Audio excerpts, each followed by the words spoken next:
Hi, it's Natalie Zeleznikar, your state representative for District 3B. It's been an honor to serve the past 2 years, and I went to St. Paul to really be a voice for greater Minnesota and northeastern Minnesota to focus on what matters to you. And what I know matters to the people of northeastern Minnesota is to make Minnesota affordable. We have to make sure we have diesel, propane, natural gas, that we have all the resources available, not just a wind and solar platform only that makes it unaffordable and unreliable when we live in a climate that has winter, sometimes 6 months of the year. So we need to make sure we have reason. The other thing we need to do is make sure that we have childcare for all of our families that are choosing to work or need to work. As a working mom, it's really important that you have quality childcare and you have many options available. I used home childcare, center childcare, after school programs, and had somebody come and live in our home for a couple days a week. We need to have those options, and we need to make sure that we have reasonable mandates that are not forcing people out of the industry. We've had 50% loss in family child care, and we continue to see closures in all of our communities. We need to invest in our child care. We need to make sure that we have public safety, whether you are in your own backyard or you want to go watch a sports game, you want to see the Vikings or the Twins or a concert in the cities. We all deserve to feel safe. We cannot treat violent criminals like fish, and catch and release works great for fishing, but it does not with violent criminals. We can do much better. We cannot be lenient and put the rights of violent criminals over the rights of your safety. We need to invest in making sure that the mandates stop for our schools without funding.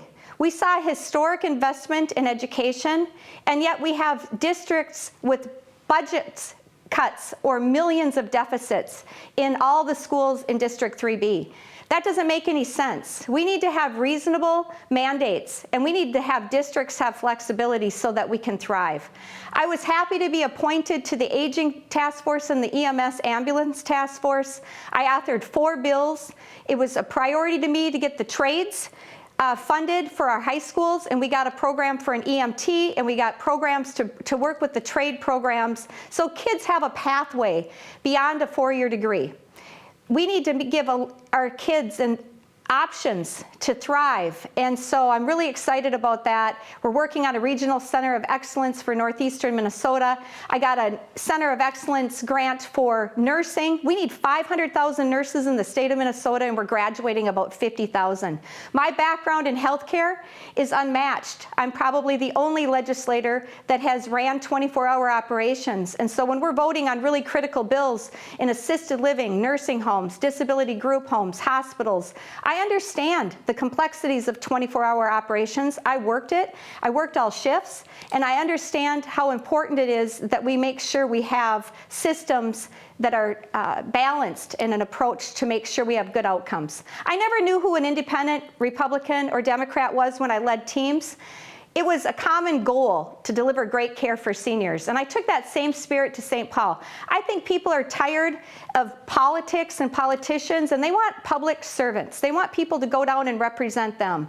It's not about me, it's about the people I serve in the district. I've lived in this district for 32 years. I've worked and/or volunteered and lived in every aspect of the district, so I understand what people want. We all want the same things. We want to be able to raise our families. We want to have prosperity. We want to make sure we're not taxed out of our homes. Property taxes continue to go up, and people are concerned. We have many people on fixed incomes with Social Security and disability incomes, and they are calling me all the time about property taxes. We need to make sure that we have property tax reform. We need to stop all the taxes for tabs and your vehicle registration and delivery taxes. You're being taxed everywhere you turn, and people are working 2 to 3 jobs. We had historic fraud in the state of Minnesota, and CNN just recorded on this. This has to stop. We need to put the money back in your wallet, and that's what I'm fighting for, to make sure that you have a voice at the table. I will work hard. I learned how to do that growing up on our family farm, and I have done that in my entire life, and I'd be honored to serve, and I will continue working hard for the people of northeastern Minnesota.